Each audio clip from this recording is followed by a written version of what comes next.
Hey, what's going on, everybody? Welcome back to the channel, or welcome to the channel if this is your first time. I primarily do fishing videos because I'm a professional tournament bass angler, and so I do a lot of fishing videos, but I do mix in some RV videos too, because a big part of my lifestyle on the road is living out of my truck camper. And we also have a fifth wheel too that we're living in right now while we're waiting to build a barndominium, which we're going to be doing videos on that too. So we're going to be getting into the barndominium video business as well coming up. But yeah, so I do a lot of videos about my Lance truck camper. I've got a Lance 975. Love this thing. This is the 2017 model, and man, it is just, a huge lifestyle and improvement on the road when I got it, in 2019. So I've had it for a few years now. And I ended up getting this Ram 3500 2018 model to haul this truck camper around. I did a lot of research, and oddly enough, the three things that I didn't want for varying reasons was a diesel, a dually, and a Ram.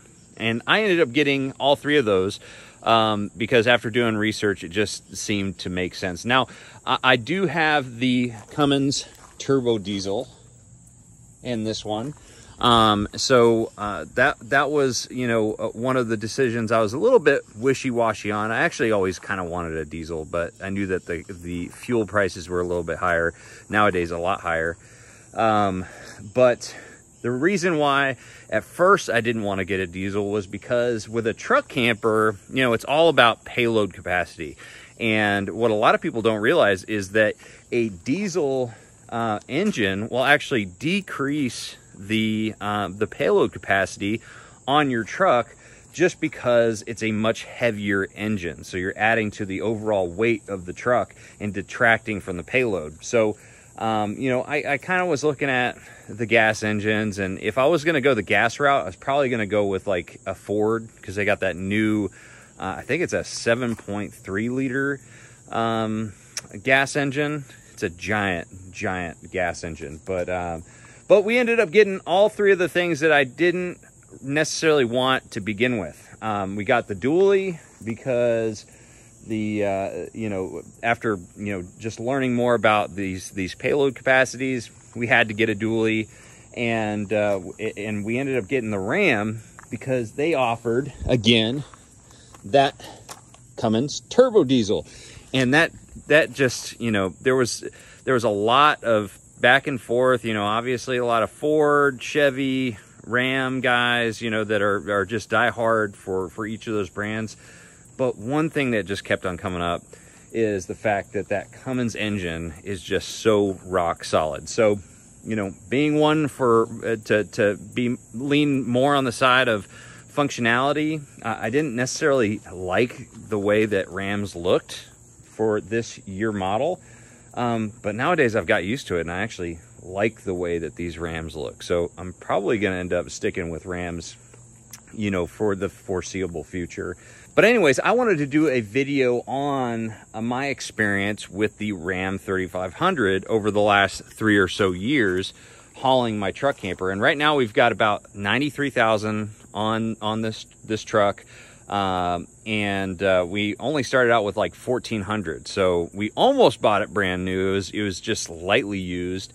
And so out of the 92,000 or so that we've driven it, I'd say at least 60-70% of that has been with a truck camper on the back of it. And so, I know the process that I was going through to figure out which truck I wanted to haul a truck camper was pretty intensive. And, a lot of the answers or the questions that I had, I couldn't really find answers for it online. So I just wanted to kind of share my experiences with this truck, and maybe it's the way you want to go if you're going to be hauling a truck camper like this Lance 975. I don't have any experience with the other brands out there, you know, Ford or Chevy, when it comes to these big, you know, dually diesels. But the Ram has been absolutely rock solid. I mean, it's got a ton of power. You know, one of the things that I really love about this truck is that going with a diesel, I got the added benefit of a exhaust brake. So I actually, you know, use that all the time while I'm hauling. You know, I turn on the tow haul mode, and I turn on the full exhaust brake.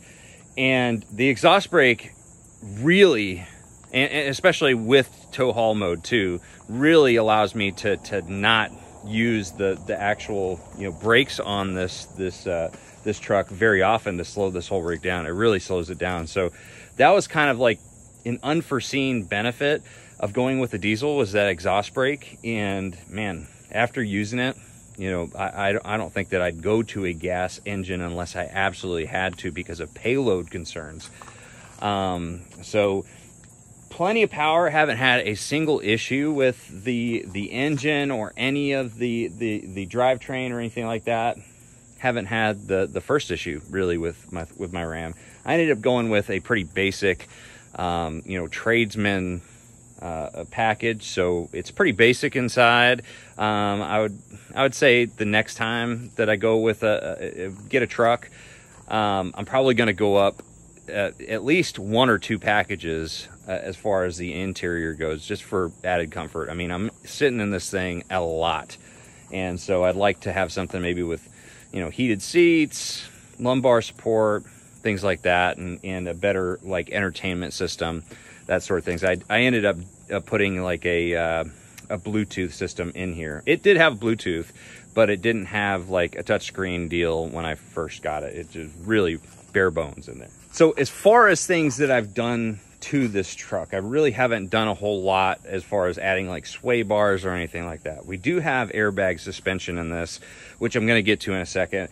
But really, all that we did to get ready for this truck, or this truck camper, was we put on these torque lift tie downs on all 4 corners of back and in the center here.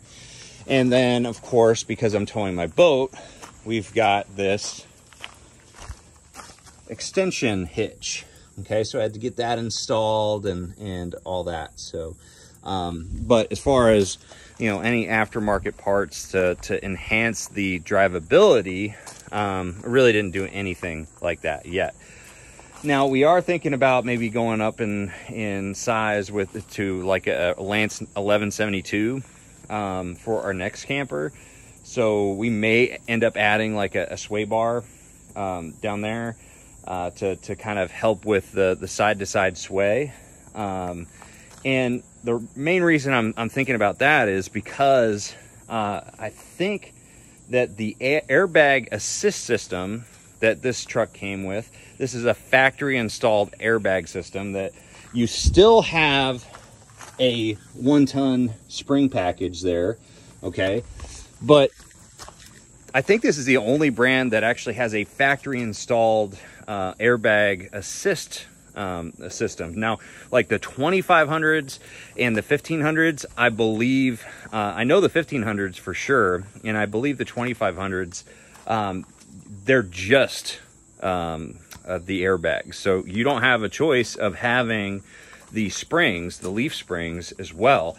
But on the 3500s, they have both. They have the airbag assist system, and they also have the spring package. And so one of the things that I was unsure about with this truck was that airbag suspension system. So the way it works is it automatically senses weight in the back of the truck, and ends up, you know, inflating those airbags to compensate for that, and it brings that payload back up to level. It brings the bed of the truck to level.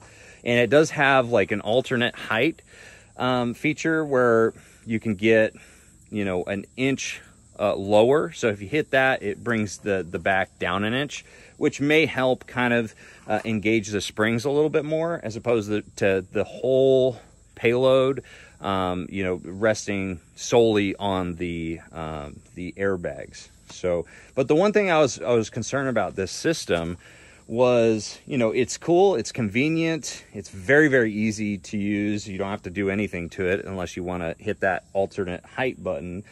But the one thing I was concerned about was the fact that they, you know, it pretty much, in theory, would make it a little bit more tippy, and kind of, because what's happening is this is an all-in-one airbag system. So instead of having like aftermarket airbags where you have to inflate each one individually, this one, I believe the air can actually transfer from one to the other because it's all in one. It's just one solitary system. So in theory, I was worried about this rig kind of being a little bit more tippy. So, and honestly, you know, with the 975, I don't know about the 1172, but the 975, it has worked great. You know, when I was initially doing some research on this truck, there were some people that said that that this system, if you maxed out the payload capacity, would sense that you've maxed it out, and it would shut off the system. So it would shut off the airbags, and you'd just be resting on the leaf springs. Now that kind of scared me, because most of these truck campers, with all your gear, and if you're hauling a boat, I think you'd probably max out that payload capacity. So that's what I'm a little bit concerned with when it comes to the 1172. But since I don't think that that's the case. I don't think that it actually shuts off. I just don't think it pumps up any more air.